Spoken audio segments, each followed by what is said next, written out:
Hey, happy Friday, or not.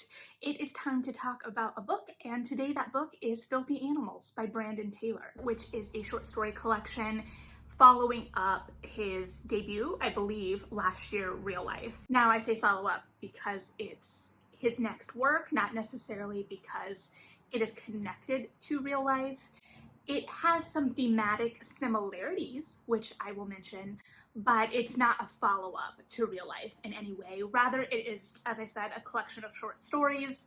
If you have hung out with me before, you may have heard me talk about short stories and know that I, at least in how I talk about short stories, tend to gravitate toward weird short stories. I say at least in how I talk about, because I feel like I've been a liar a lot this year in that I have been reading a lot of short stories that I wouldn't consider weird necessarily. In terms of that, like Mariana Enriquez, Kelly Link, Karen Russell, like that kind of weird short story. There's many more authors that I could name. Those are just off the top of my head. But these short stories are much more realistic, much more grounded. So these are interconnected short stories in the sense that they are woven together by a through line short story. It starts with a story called Potluck, where a young man is going to a potluck, and we find out that he has left, at least temporarily, a graduate program in mathematics and is looking toward the future in some ways, and he meets this couple who are in the dance program. And then the subsequent short stories kind of explore both that relationship and all of these characters and their relationship with where they are in their life physically, their profession, their hopes and dreams, and their sense of control over their life and sometimes the life of others. These short stories are a very strong through line. They're very compelling. It has that same kind of university setting that Real Life has. It has that kind of disillusionment with a grad program, especially in STEM, and the realities of what that is. And then it juxtaposes STEM with fine arts for this. And I really enjoyed from the exploration of these career paths angle, which, wasn't the entirety of it by any means, but Lionel, one of our main characters, is a mathematician. And it explores the kind of idea of a time running out on that in the same way that we often think with performers, with fine arts majors. And the only other time I've personally really seen this explored is in the play Proof. I know it's also a movie. I've seen the movie. I think, did I see the movie in high school before I read the play? Doesn't matter. But our character is in this higher mathematics field where it's like theoretical mathematics, and how that is an art kind of in and of itself, although it doesn't really explore that avenue of it as concretely. So there is a disillusionment, like I said, with grad programs that carries through into this work that I recognize from Real Life, but it's in a much different vein. It's all interconnected in a way, but there's much more of a kind of like melancholy to here and the story that roots all of this together, while Real Life had much more of like a simmering kind of rage, and a rage that gained a lot of its power from it being so tightly controlled. So I knew that this was an interconnected short story collection from how I'd heard it talked about. And like I said, those stories that feature our kind of threesome, for lack of a better word, are interspersed throughout. So it's kind of almost in every other story kind of situation. So it weaves throughout, and that kind of tightens everything together. And then the other stories in the collection kind of root themselves to that through line in terms of like emotions and thematic emotion. Because like I said, it's kind of like that sadness, that melancholy, this sense of the in-between after like a big event or a traumatic event or a sad event. And while, like I said, in Real Life, we're kind of exploring this pent-up active rage, and it's active in its stillness almost. Here we have kind of a numbness to a lot of these characters and a lot of these worlds that we're almost trying to shake out of with action, and not always like a violent action, but something to kind of like shock the system in many ways. And so there is that sense of feeling under the surface, but it's a much different sense of feeling. And the way Taylor is able to explore emotion and explore character through their emotion is just incredibly fantastic.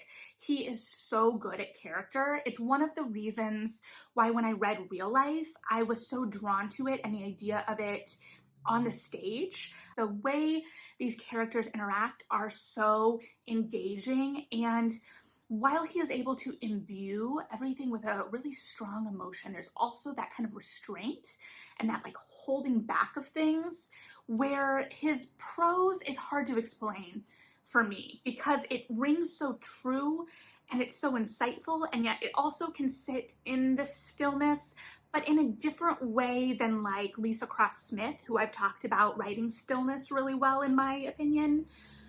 So it's not necessarily writing in that stillness, but he's able to take these moments and kind of analyze them from angles that I would never consider and imbue them with a lot of emotion without it feeling overwrought or overwritten or too weighty. And I think that goes into too, like when I say these are realistic short stories and they're not like fantastical, and my kind of draw to fantastical short stories, I'm gonna be honest, sometimes depending on the short story, they can be too much, right? They can bore me if I'm not all the way there. And realistic short stories can sometimes be hard to really get my attention for a short story. And for me personally, it can sometimes be harder to get my attention for a short story than for like a novel, right? I know I have this limited time with this world, with these characters. Why do I care? Why am I here? What is gonna grip me? And here, granted, I read it digitally, so I don't have like a full sense of necessarily like the length of these stories in the same way that had it been a physical book that I was reading, I would probably like flip through the pages to see how much of the chapter or the story is left, like I kind of subconsciously do when reading physically. But I, even when looking ahead, wasn't anticipating an end. And I talked about this in my talk about the dangers of smoking in bed as well. Just this ability to kind of keep me gripped. And to do that where it's more just character and emotion driven is a skill. It's a skill. And there is just such a legato loveliness to everything. That sounds more pretentious and like it's saying nothing than I mean it to, but it's smooth. And Taylor is able to get into that nitty gritty of character. He is able to explore the ugliness of these characters while making them full people. Some of these people, I don't know if I would consider them redeemable, specifically in the eponymous story, Filthy Animals, but there is always a truth to what he's showing, and he doesn't put the judgment in his writing. So he's presenting these characters and he's driving these characters and these stories by that character want and need.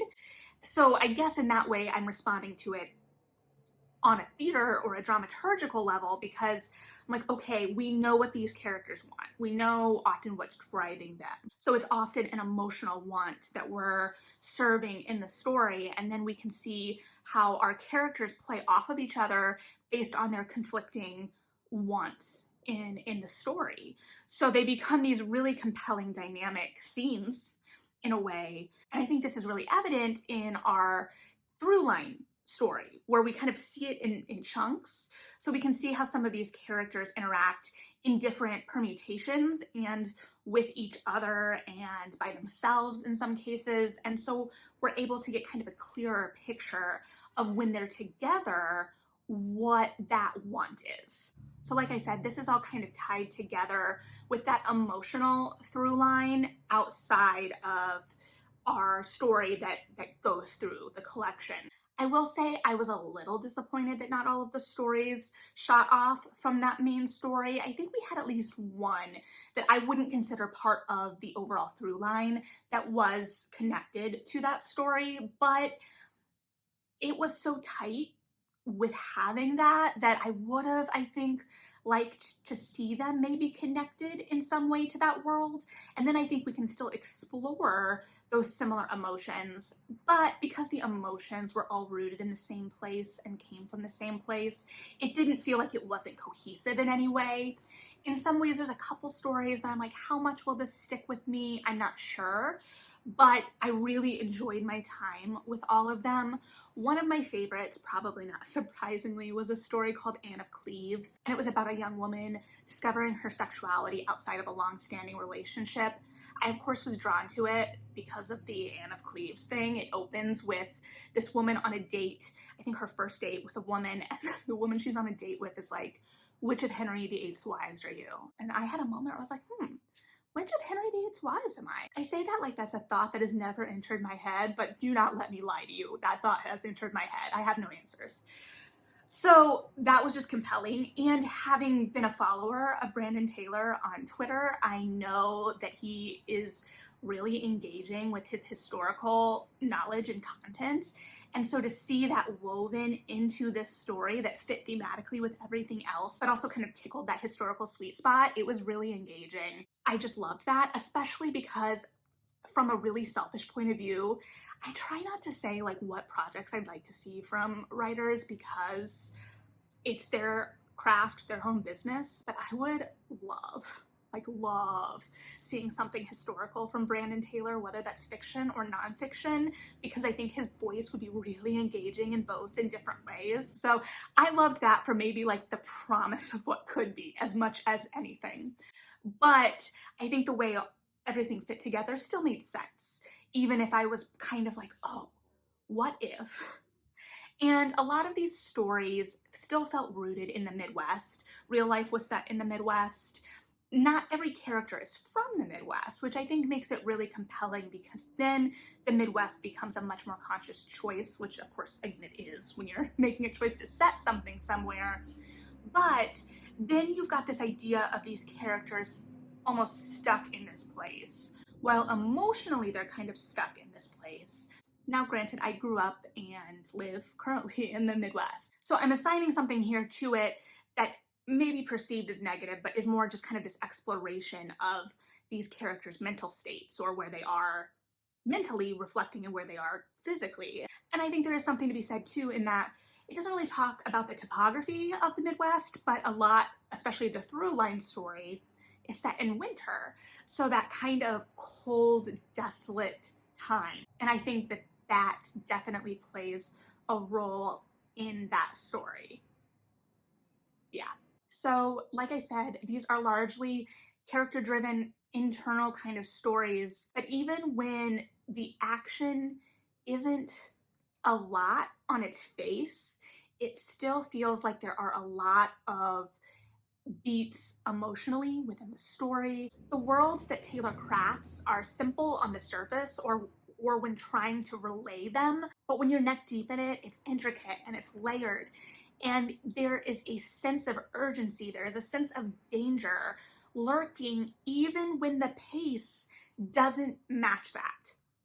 And I think, that kind of has carried through the work I've read so far. It's only 2, so, trends aren't there yet.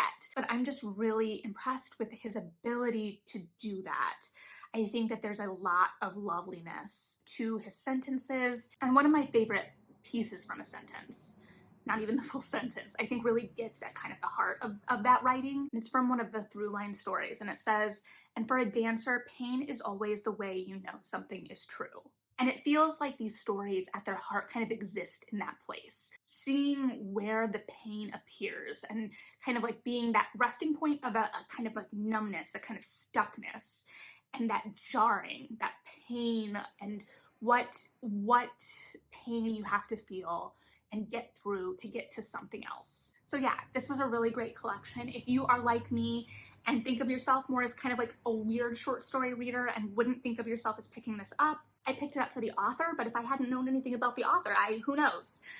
So, but if that's you, I would really encourage you to give this a try. There is a control that he has to his writing in terms of crafting mood that I think is hard for me to articulate, but he does so well. So yeah, if you've read this, I'd love to hear your thoughts. If you've read this and real life and have thoughts of how the two kind of interact as a body of work so far, I'd love to hear those. But otherwise, thanks for popping over. Have a good one. See you next time, maybe. If you want to subscribe, that will help you know when there is a next time. But like I say, you know your business. So have a good one, read something good, and yeah.